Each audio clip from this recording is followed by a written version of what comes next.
sala. O meaning, matapos ang kasalanan. Maundang ang kasalanan.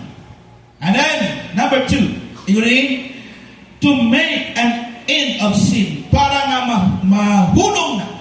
Para mahunong na ang sala. Mahunong na ang tanang pagpakasala. To make reconciliation for iniquity. Para dunay pagpasaylo nga buhaton sa Dios. Ngadto sa mga sala sa mga tao. Then to bring in everlasting righteousness. Para dunay walay katapusan nga pagkamatarong. Everlasting righteousness. Then to seal up vision and prophecy. And then to anoint the most holy. Praise God. So what is on? Nga tapuson sa Dios, humanon sa Dios, undangon sa Dios ang mga sala. Muna igsoon, kita karon nagsigit ampo, Lord, maundang kini mga corruption, maundang kini mga pagdaog-daog, maundang kini mga injustices, maundang kini mga bintahuso, maundang kini mga nag-cause o makaguliyang, maundang kini mga tao nga naghimong pagkagubot, igsoon, maundang na siya, undangan sa Dios. Amen? Hallelujah! Dunay timetable ang Dios. God had made His timetable to stop, to end sins. Para maundang na ang sala. Maundang na ang pagpakasala. Maundang na ang paghimog gautan. Ang Diyos, dunay timeline, ana. Amen? Praise God. And then, to have reconciliation for iniquity. Karon ang panahon sa reconciliation of iniquity. Karon ang panahon nga mapasaylo pang atong mga sala. Apan mabot ang panahon nga wala na ipagpasaylo sa mga sala. Hallelujah! Muna ikson, kinahanglan kita, magbaton kita, kaalam, nga karon panahon na mawang pagpasaylo. Amen! Karon ang panahon nga ang tao mapasaylo sa iyang mga sala. Kaya mabot ang panahon nga wala na ikapasayloan.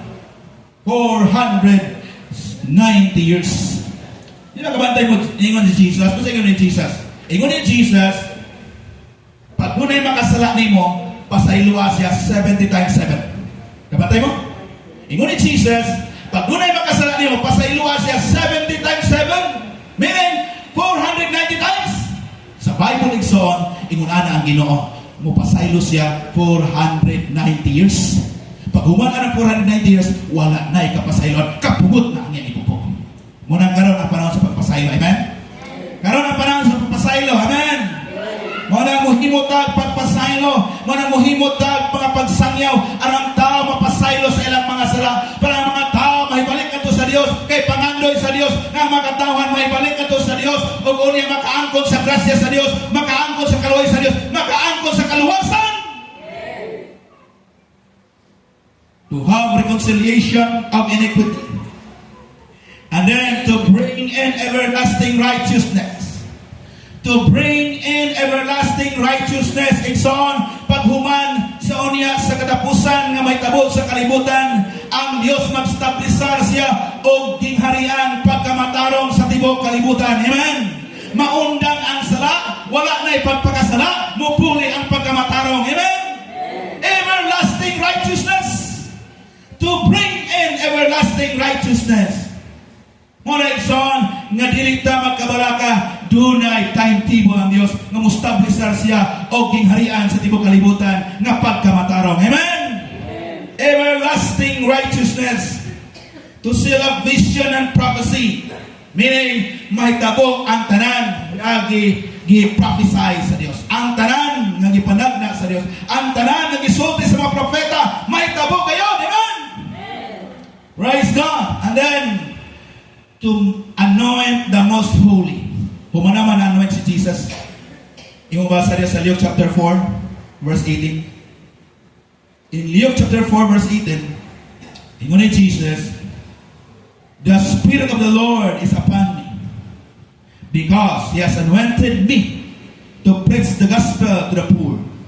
He has sent me to heal the brokenhearted, to proclaim liberty to the captives and recovery of sight to the blind, to set at liberty those who are oppressed, to proclaim the acceptable year of the Lord. Ikson, humana Humana gidihogan si Jesus. Sa ato pa kiningon nga to anoint the most holy, humana. Ingon ni Jesus, the Spirit of the Lord is upon me because He has anointed me to preach the gospel to the poor. Muna salamat sa Ginoo, naminaw ka sa pulong sa Dios. Ibaliyo ba ni mga pagwali ison? Ibaliyo ba ni mga pulong sa Dios? This word of God nga gisangyaw ingon ni Jesus to preach the gospel to the poor. He has sent me to heal the brokenhearted. Iyahang pag-aayuhon ang tanan nga mga buak o kasing-kasing. Amen? Mga dugmok o kasing-kasing. Hallelujah. Nadugmok na ba yung kasing-kasing so? God is not very good here. Sumunod, son. Hallelujah. So, the Spirit of the Lord.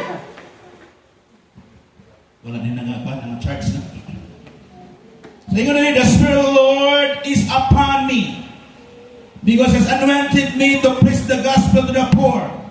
He has sent me to heal the brokenhearted. Hallelujah. Igsoon, pag ang atong kasing-kasing buak diya sa Ginoo, ayuhon ta sa Dios.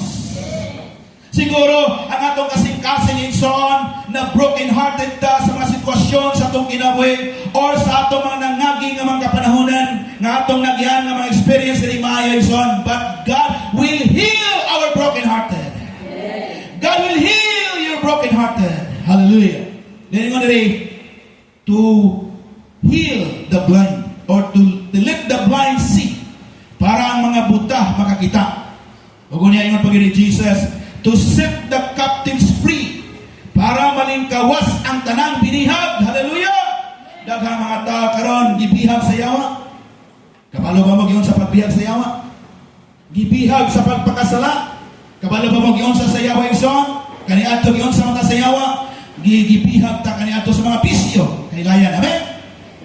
Kita sa una, gibihag ka sa disco. Mag-disco-disco. Disco-discoral. Hallelujah. O bantay kasi yung bunol ng tumban. Muna sa una igsoon, pero salamat sa gipalingkawas na sa Dios. Sa una, gigapos, gibihag ka sa yawa sa pagsimbag mga Diyos. Pero salamat ka sa Ginoo, gipalingkawas na sa Dios. Amen.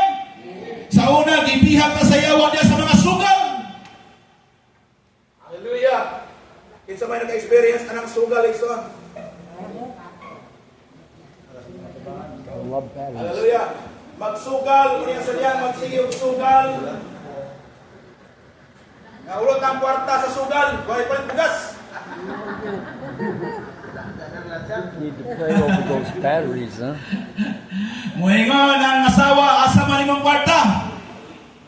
Ingon nga nawala. Sino nawala? Tuwa na diya sa sugal nahulot. Wa man nakadaog. Sa una igsoon, grabe ta mo hapuap sa manok. Kinsa mayon ang sugal manok sa una. Grabe mo hapuap sa manok pero di ka hapuap sa asawa.